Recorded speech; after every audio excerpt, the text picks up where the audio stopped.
She thought she could get away with it, tossing my package off the porch like it was trash.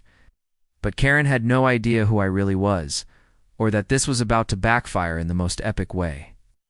Asterisk, it was just another ordinary Tuesday afternoon when my phone buzzed with that familiar notification, "Your package has been delivered."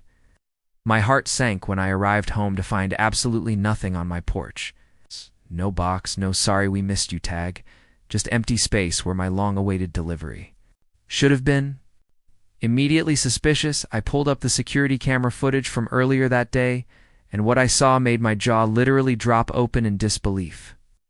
There she was, in all her glory, HOA Karen, the neighborhood's most notorious busybody and self-proclaimed rule enforcer, marching up to my front door with that trademark scowl plastered across her face. Without hesitation, she snatched up my FedEx package, examined it with utter contempt like it had personally insulted her ancestors, and with one swift motion yeeted it straight into the overgrown bushes lining my property. What the actual hell? Who even does something like that? I muttered to myself, rewinding the clip 3 separate times just to confirm I wasn't having some bizarre stress-induced hallucination. But nope, the footage didn't lie. Karen had brazenly trespassed onto my property and thrown away my mail, without a single shred of shame or remorse. As I stood there, fuming, clutching my phone with the damning evidence, a slow smirk spread across my face, because little did Karen know, her days of power tripping were about to come crashing down spectacularly. You see, I wasn't just some random victim she could push around. I held a secret advantage that Karen, in all her self-righteousness, could never have anticipated coming her way. The tables were about to turn in the most deliciously satisfying fashion imaginable, and I couldn't wait to serve this entitled busybody the piping hot plate of karma she so richly deserved. This wasn't just about a single tossed package anymore. It was about to become an all-out war between common decency and HOA tyranny, and I was fully prepared to fight fire with an absolute inferno of consequences. Asterisk, what Karen didn't realize, and what was about to become her biggest regret, was that I wasn't just any ordinary neighbor she could bully. I actually worked for FedEx in the customer complaints department, where we dealt with delivery issues every single day. Tampering with mail was one of the most serious offenses we handled, and I knew exactly how to escalate this situation properly. After calming down from the initial shock, I immediately looked up FedEx's official policies and federal laws regarding mail tampering. Sure enough, what Karen had done wasn't just rude, it was potentially illegal under obstruction of correspondence, laws that protect delivered mail. But, being the reasonable person I am, I decided to give her one chance to explain herself before unleashing the full weight of corporate and legal consequences. Armed with my crumpled package and phone ready to record, I arched over to Karen's perfectly manicured McMansion and knocked on her door. When she answered with that same smug expression, I held up my damaged box and asked as politely as I could muster, "Hey Karen, did you maybe accidentally drop this?" Her response made my blood boil. No apology, no remorse, just a casual, "Oh, that? Yeah, I moved it. You shouldn't leave clutter on your porch. It's against HOA rules." Clutter? This was a legally delivered package with my name clearly printed on the label, not some random trash. When I pointed this out, Karen just doubled down with her power trip, telling me to take it up with the HOA board, while proudly reminding me she was the VP. That's when I knew this wasn't going to be resolved with a simple conversation. This woman clearly thought she was untouchable, abusing her petty HOA authority to harass neighbors over imagined violations. Well, I had news for Karen.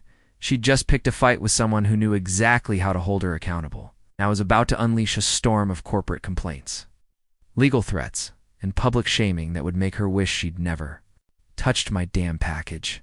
The gloves were officially off, and Karen was about to learn the hard way that when you mess with the mail, you mess with federal law, and one very pissed-off FedEx employee who knows how to fight back. Asterisk, it was time to unleash some sweet corporate justice FedEx style. First, I meticulously gathered every piece of evidence like I was building a legal case, because technically I was. The crystal-clear security footage showing Karen's package-tossing tantrum was gold, but I didn't stop there. I made sure to record our confrontation, where she admitted to moving my mail, printed out the HOA bylaws proving there was no rule about porch packages, and even screenshot the delivery confirmation showing it was properly addressed to me. With my evidence folder bulging, I called my boss at FedEx and explained the situation, and let me tell you, corporate does not play around when it comes to mail tampering. Within hours, I got a call from FedEx's corporate security team, who were absolutely livid about the situation. They demanded copies of all my evidence and immediately launched an internal investigation, mentioning something about federal mail laws that made me grin imagining Karen's impending doom. But why stop at corporate revenge when I could go for the neighborhood humiliation trifecta? I waited patiently for the next HOA meeting, and when Karen stood up to give her usual power-hungry announcements, I calmly walked to the front and dropped my bombshell, an enlarged, full-color print of Karen mid-yet, my package airborne toward the bushes. "Is this really how our board enforces rules?" asked sweetly. The room went dead silent for about 3 seconds before exploding into chaos as multiple neighbors suddenly found their voices. "She did that to me too last month," shouted one. "My Amazon package mysteriously disappeared last week," cried another. Karen turned the color of a ripe tomato as the board president awkwardly cleared his throat and muttered something about looking into it. But we all knew the queen of the HOA had just been checkmated in front of her entire kingdom, and this was only the beginning of her well-deserved downfall. Asterisk. The sweet taste of victory came just 48 hours later when Karen received an ominous certified letter from FedEx's legal department that made her power-tripping heart skip. A beat of formal cease and desist notice threatening further legal action if she ever touched another package again. But the humiliation train was just leaving the station, because at the emergency HOA meeting that same afternoon, which I may or may not have secretly recorded, the board voted unanimously to strip Karen of her VP position, citing gross violation of homeowner trust in such satisfyingly official language that several neighbors actually applauded. Yet the crowning glory came the next morning when a stern-faced police officer knocked on Karen's door to deliver an official warning about federal mail tampering laws. I know this because I was conveniently watering my plants across the street and got to watch the whole scene unfold through her glass front door. Seeing Ms. Rules or Rules forced to stand there nodding meekly while a real authority figure actually lectured her about proper behavior was almost better than the apology she later attempted to give me, stammering some half-baked excuse about misunderstanding the HOA guidelines. I let her squirm for a good 30 seconds before flashing my brightest customer service smile and delivering the knockout line. "Hey, maybe next time you'll check the label before playing basketball with someone's property, especially when that someone happens to work for the company that literally wrote the book on package delivery." The way her face crumpled when she finally connected the dots, realizing she'd messed with not just a regular neighbor, but someone with actual industry connections who could make her life difficult, was the kind of poetic justice they should write Hallmark cards about. And as I walked away from our final confrontation, I couldn't help but notice how carefully Karen now handled every package left on her neighbors' porches, proof that sometimes the only way to cure a Karen is to out-Karen her with the full force of corporate policy and legal consequences. Asterisk. Let this be a lesson to every would-be neighborhood tyrant when you mess with the mail. You're playing with fire that burns all the way up to federal law. What Karen dismissed as just moving some clutter was actually a serious violation of Title 18. Section 1702 of the U.S. Code, the obstruction of correspondence, law that makes tampering with mail a federal offense punishable by fines and even jail time. There's a reason these protections exist.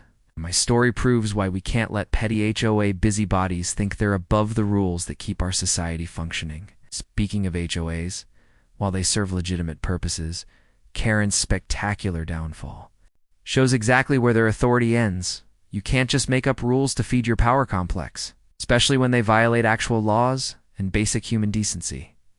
Asterisk, if this story touched your heart, don't forget to like, comment, and subscribe. 2 unfair stories, 'cause here we tell the stories the world wants to hide.